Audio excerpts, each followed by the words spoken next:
ثم لم تكن فتنة إلا أن قالوا والله ربنا ما كنا مشركين انظر كيف كذبوا على أنفسهم وضل عنهم ما كانوا يفترون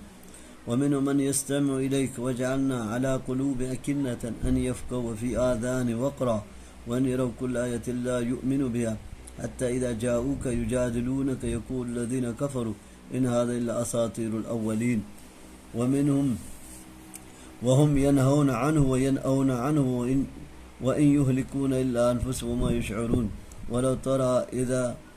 ترى إذ وقفوا على النار فقالوا يا ليتنا نرد ولا نكذب بآيات ربنا ونكون من المؤمنين بل بدا لهم ما كانوا يخفون من قبل وردوا لعادوا